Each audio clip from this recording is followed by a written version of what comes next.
It's time for Cutting Edge Consciousness with Freeman Michaels and Barnett Bain. Thought-provoking discussions and bold ideas from the edge of possibility. It's Barnett Bain here with my co-host, Freeman Michaels. and we welcome you to Cutting Edge Consciousness. Good moment. Good moment. How are you this moment? I'm doing well. How about you? I'm doing really, really well. Did you bring us a quote? I brought you a quote. Funny you should ask that. Yeah. Funny you should ask that. What do you got for me? This is so great. Listen to this. So this Arthur C. Clarke once said, Okay. what's this? Don't get distracted. Stay with the quote. Filmmaker brings attention to a Latina soldier who fought in the U.S. Civil War.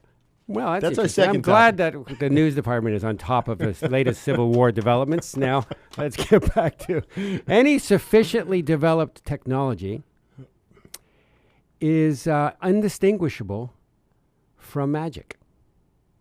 Say Isn't it that- one more isn't that time. great? I want to hear it twice.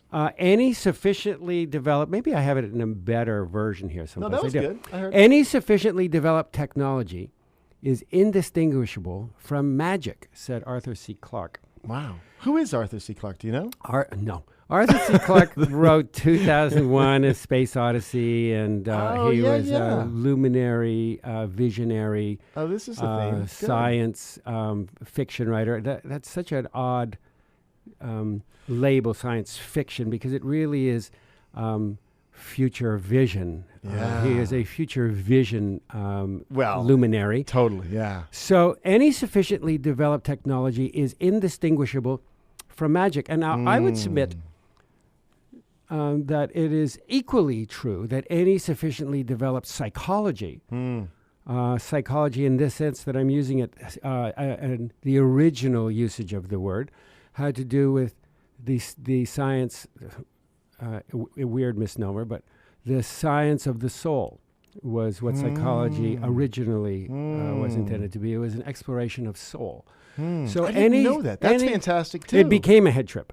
It became a head trip. But it it did. was at... It became a guilt trip, too. It became a guilt trip, Yeah, too. so- And a manipulation and Yeah, a yeah, control and a way Yeah. to keep inside of certain socially accepted norms. Yeah, it's built heavily around the victim paradigm, perpetrator paradigm, and go on. However, the Yeah. original understanding of psychology, psyche had to do with soul. It was Greek for soul.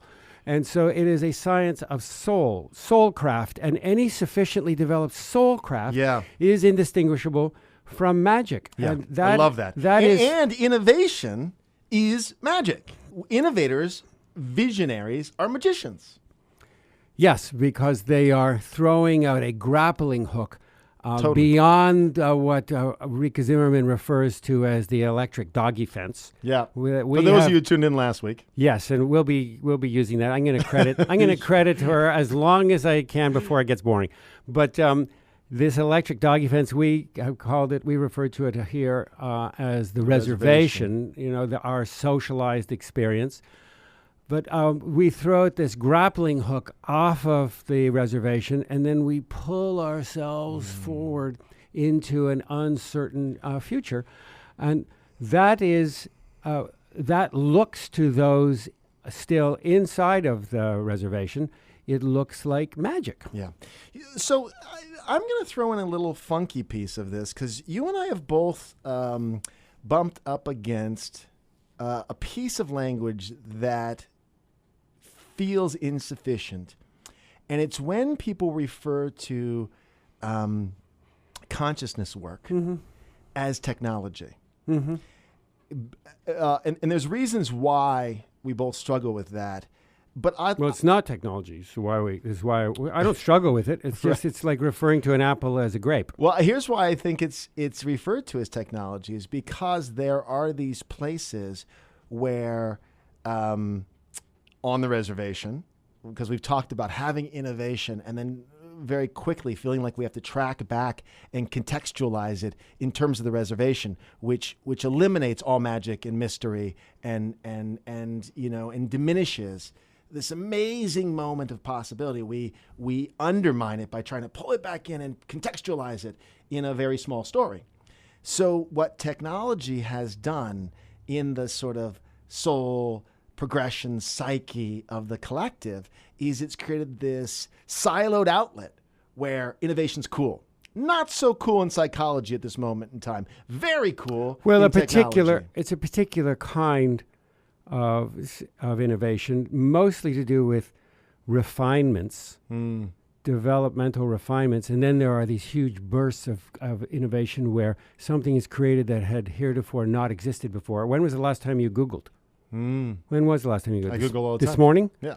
Okay, Several times. 5 years ago, there was no Google. That whole expression would be. There was no like, Google. What is that? So these are leaps of innovation from the nowhere to the now here. So that is one thing. But technology is it's the word technology as it applies to consciousness has to do, I think, with a certain kind of socialized mindset in which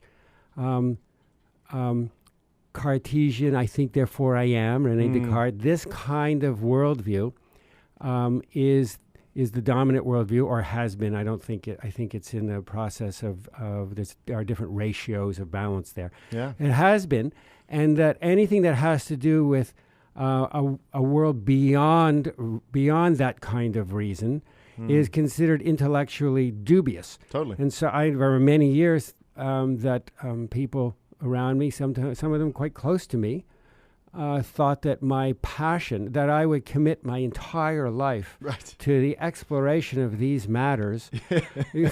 What's wrong with you? What are you kid? going to do for Yeah. standby? What will be your fallback position? So my fallback position, I think I'll be a movie producer. Oh, that was like, oh my God. It's like, this guy is not only deluded, he's also psychotic. Yeah. So it's like, Well, I recently took a hit, though I'm fine with it. Someone said, as a sort of a cut or shot, to say, well, I'm a realist.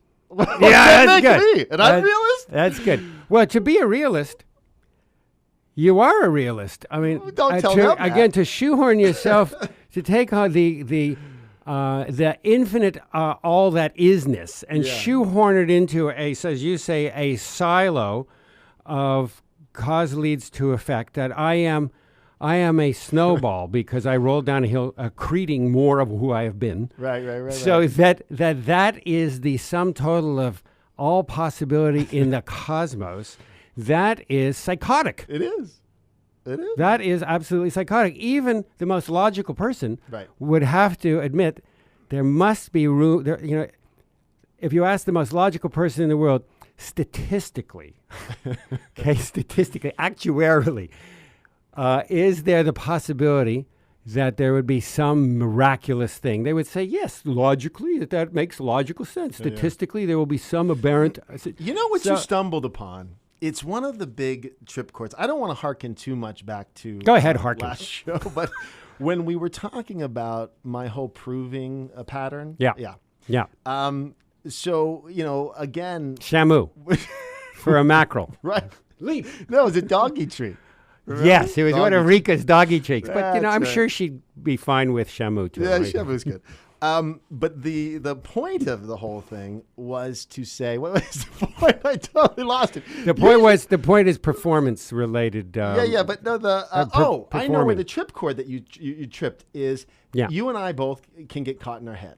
Really? And we're smart enough guys. Really? To be able to play the game with some of the more logical folks, the realists. Remember those guys? To try to prove to them that there really is magic in the world. And at some point, at least for me, but I know this is true for you. I'm too. not playing that game anymore. That's what I'm saying. We butt up against. No. Okay, wait. Am I finding statistics? Now I want to be around prove Rika to you- Zimmerman, so That's I don't right. even have That's to be. I just right. want, that is not logical when yeah. you feel that transmission. Well, it becomes a waste of time. I mean, time is an illusion too, but it becomes a Time- waste yeah, of that's energy exactly. that we're going to call time, organizing yeah, as time. something that I will Instead- create as a time bubble. Yeah. Yeah. Let's not play that. So, Yeah. I mean, that's a really interesting because, as much as I can get the hook, in the proving hook, as a snowball effect, leads to the rationalizing hook, leads to the statistics hook, leads to the, let's get my PhDs in here so we can all get really clear about the reservation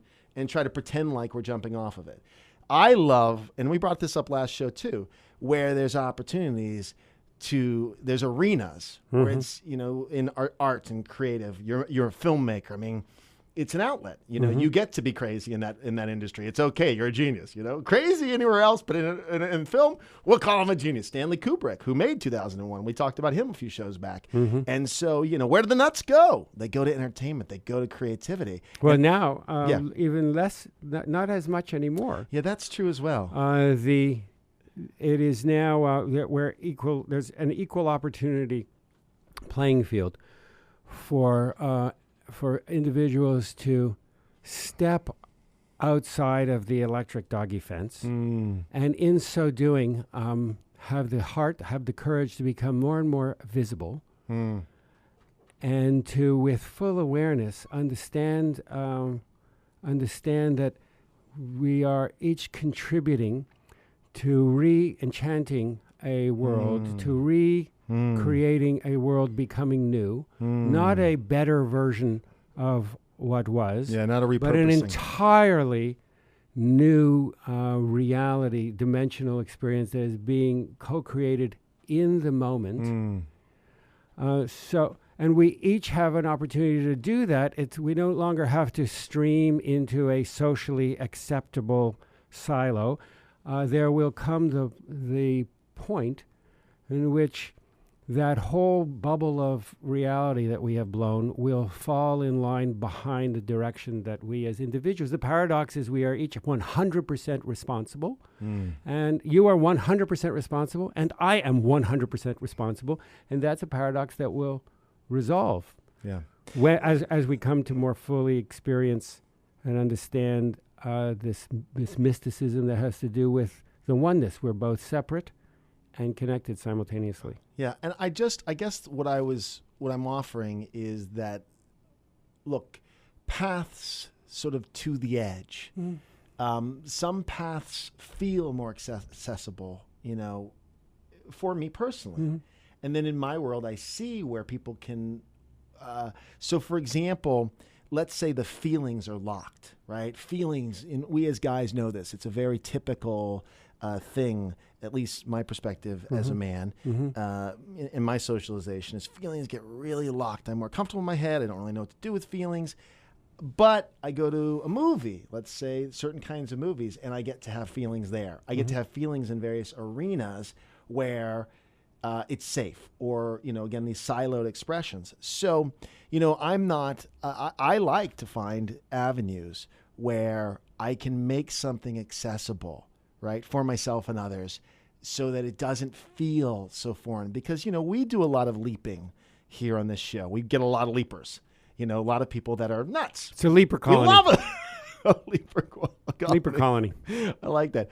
But that doesn't mean that leaping is the only way to go. Is there a way to navigate some of the enough so that leaping is possible? And are there arenas wherein that can happen? Your film. We prepare.